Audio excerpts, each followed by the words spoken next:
So what happens when your patience completely runs out? Today, we're going to dive into the incredible story of the prophet Yunus. You might also know him as Jonah.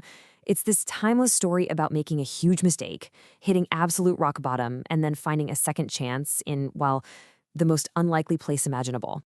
But first, let me ask you something. Have you ever been so frustrated, so done with a situation, that your first instinct was to just walk away? Just leave it all behind? Just hold on to that feeling, because it's right at the heart of this story. Okay, so our story kicks off with a massive test of patience. Prophet Yunus had a mission, right? He was sent to guide his people, but he just kept hitting a wall. I mean, they completely rejected his message. Can you imagine trying day in and day out only to be ignored or defied? The frustration must have been just off the charts. And it's this feeling, this constant rejection, that leads us right to the critical turning point of the story, the prophet's big mistake.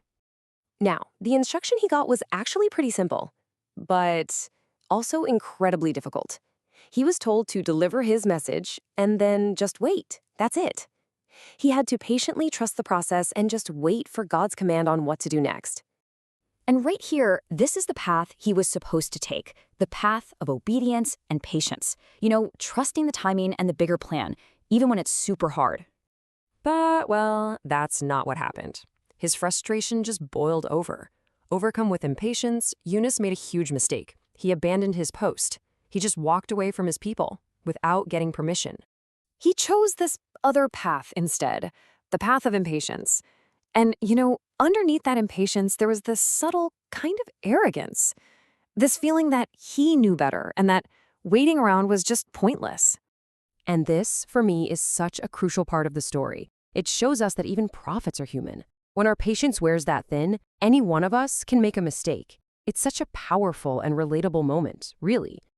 So this one single act of impatience, it set off a chain reaction with some pretty dramatic consequences. Yunus was about to find himself truly, truly alone in the deepest darkness imaginable.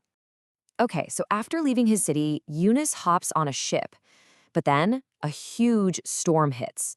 To lighten the load, the crew starts casting lots to decide who to throw overboard. And guess what? The lot falls on him. He's thrown into the raging sea and is immediately swallowed by a giant fish. Just try to imagine that. You're trapped inside a giant fish deep at the bottom of the ocean. You were completely and utterly alone, surrounded by layers of darkness. I mean, this was his rock bottom. And it was right here, in this moment of total despair, that it finally hit him. He was wrong. But here's the thing. That realization, it wasn't the end of his story. Nope, it was actually a new beginning.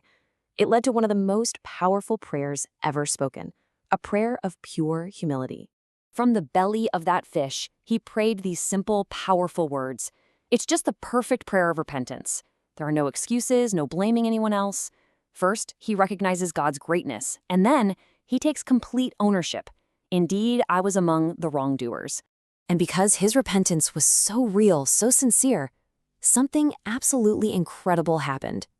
God answered his prayer, commanded the fish to spit him out onto the shore, and gave him a second chance.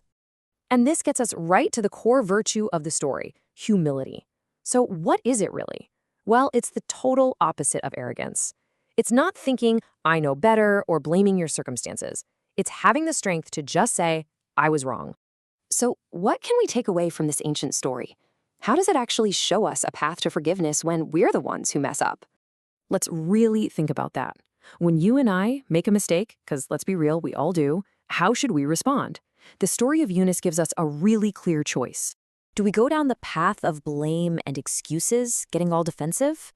Or do we choose the path of Yunus, the path of taking accountability, of humility?